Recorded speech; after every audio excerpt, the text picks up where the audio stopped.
Welcome back to our YouTube channel अंग्रेजी से हिंदी तक। हमेशा की तरह हमने ली है न्यूज़ की कुछ हेडलाइंस जिनकी हम हिंदी बनाएंगे और साथ के साथ हर वर्ड का मीनिंग हम जानते जाएंगे। लेकिन वीडियो को स्टार्ट करने से पहले एक इम्पोर्टेंट बात मैं आपको बताना चाहती हूँ। आप सबको पता है कि इंग्लिश कोई भी सब्जेक्ट नहीं है, ये एक लैंग्वेज है और लैंग्वेज को सीखने के लिए हमें हर तरह के वर्ड मालूम होने चाहिए और हर तरह के वर्ड या फिर हर तरह की वोकैबुलरी हमको सिर्फ न्यूज़ में ही देखने को मिल सकती हैं। यानी कि कभी पॉलिटिक्स से रिलेटेड न्यूज़ होगी तो कभी वार या स्ट्राइक से रिलेटेड न्यूज़ होगी। न्यूज़ देखने के यही फ़ायदे हैं कि हमें हर तरह की वोकैबुलरी यहाँ पर मिलती है और साथ के साथ हम अपडेट भी रहते हैं कि देश और दुनिया में चल क्या रहा है। तो चलिए शुरू करते हैं वीडियो को बिना देरी किए। ये छोटी सी वीडियो है, 2-3 तरीके की आपको इसमें हेडलाइन मिलेंगी, तो कोशिश करिए कि वीडियो पूरा देख सकें। तो चलिए शुरू करते हैं। जो हमारी फर्स्ट हेडलाइन यहाँ पर दी गई है, इसमें ना तो आपको कहीं पर हेल्पिंग वर्ब दिखेगी ना ही कहीं पर मेन वर्ब दिखेगी। आफ्टर मीन होता है के बाद। वीक्स यानी हफ्तों के। ऑफ मीन होता है के। देखिए, एक मैंने बोला आफ्टर मीन के बाद, एक के यहाँ पर आएगा और एक ऑफ मीन होता है के।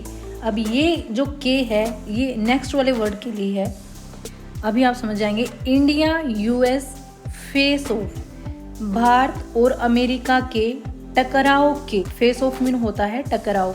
अब देखिए, 2 के मैंने सेंटेंस में यूज़ किए हैं। एक तो आफ्टर मीन होता है के बाद, वीक्स यानी हफ्तों के, यानी हफ्तों के बाद। किस चीज़ के हफ्तों के बाद? Of India US face of, Bharat और अमेरिका के टकराव के हफ्तों के बाद। तो अब देखिए, इस टाइप के सेंटेंसेस को, इस टाइप की जो हेडलाइंस हैं, इनको कैसे बना जाता है, उसके लिए हम एक छोटा सा एग्जांपल लेते हैं। मैं अगर मान लो मैं आपको कुछ बताती हूँ कि युद्ध के महीनों बाद इस टाइप के सेंटेंस को हमें कैसे बनाना होगा। सबसे पहले हम आफ्टर को लेंगे उसमें, उसके बाद हम टाइम को लेंगे। मैंने बोला महीनों बाद, टाइम हुआ हमारा मंथ। उसके बाद ऑफ प्लस में जो इवेंट हुआ था, यानी जो घटना मैंने बोली, क्या बोली? युद्ध यानी वार के। कहने का मतलब है इस टाइप की जो हेडलाइन बनेगी वो होगी after month of war, after months of war, यानी युद्ध के महीनों के बाद।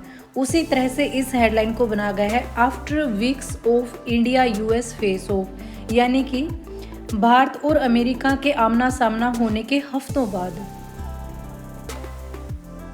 तो उम्मीद है कि ये हेडलाइन आपको अच्छे से समझ में आई होगी।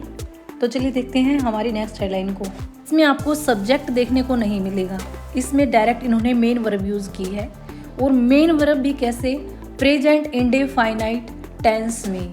अब आप समझेंगे कि प्रेजेंट इंडेफाइनाइट टेंस की तो पहचान होती है सब्जेक्ट प्लस वर्ब की फर्स्ट फॉर्म के साथ एस, लेकिन सब्जेक्ट तो है यहाँ पर, लेकिन इन्होंने हाइड कर दिया है, डायरेक्ट मेन वर्ब लिख दी है हेल मीन होता है प्रशंसा करना। एस यहाँ पर लगाया गया है क्योंकि जो हमारा सब्जेक्ट है, यहाँ पर जो सब्जेक्ट हम मानने वाले हैं, एज्यूम करने वाले हैं, जो इन्होंने हाइड किया है वो सिंगुलर है, तो इसलिए इन्होंने लिखा है हेल्स यानी प्रशंसा करते हैं। तो जो सब्जेक्ट यहाँ पर हाइड किया गया है वो है हमारे प्राइम मिनिस्टर यानी कि नरेंद्र मोदी, जिन्होंने ट्रम्प के एक ट्वीट का रिप्लाई किया है। हेल्स यानी कि प्रशंसा करते हैं। जो प्राइम मिनिस्टर हैं नरेंद्र मोदी, हेल्स प्रशंसा करते हैं ट्रम्प्स यानी ट्रम्प की। इस एस को ऑफ की जगह पर यूज किया जाता है, यानी इस एस का मीनिंग होता है की। वो हम सेंटेंस के अकॉर्डिंग, यानी आगे आने वाले वर्ड्स के अकॉर्डिंग इनमें से एक सिलेक्ट करते हैं कि कौन सा लगेगा। ट्रम्प्स यानी ट्रम्प के। पॉजिटिव असेसमेंट, पॉजिटिव होता है सकारात्मक। असेसमेंट होता है किसी चीज़ को जांचना या परखना, और इसका जो एग्जैक्ट मीनिंग है वो होता है आकलन। इसकी जो हिंदी बनेगी, प्रधानमंत्री ने या फिर नरेंद्र मोदी ने ट्रम्प के पॉजिटिव असेसमेंट या सकारात्मक आकलन की प्रशंसा की है। ये जो हेडलाइन थी हमारी, इंग्लिश में अगर देखें तो ये प्रेजेंट इंडेफाइनाइट टेंस में बनाई गई है, यानी सब्जेक्ट के बाद वर्ब की फर्स्ट फॉर्म के साथ एस लगा हुआ है। इसकी जब हम हिंदी बनाएंगे तो वो पास्ट में बनेगी और वो होगी कि प्रधानमंत्री ने ट्रम्प के पॉजिटिव असेसमेंट यानी सकारात्मक आकलन की प्रशंसा की है। आज की जो हमारी लास्ट हेडलाइन है वो है डोनाल्ड ट्रम्प, यानी जो यूएस के प्रेसिडेंट हैं, अमेरिका के प्रेसिडेंट हैं, सॉफ्ट मीन होता है नरम करना किसी चीज़ को। सॉफ्टन्स यानी कि नरम करते हैं। हिज मीन उसकी यानी डोनाल्ड ट्रंप की रेटोरिक होता है, कड़वी भाषा होती है, उसको थोड़ा सा वो नरम कर रहे हैं।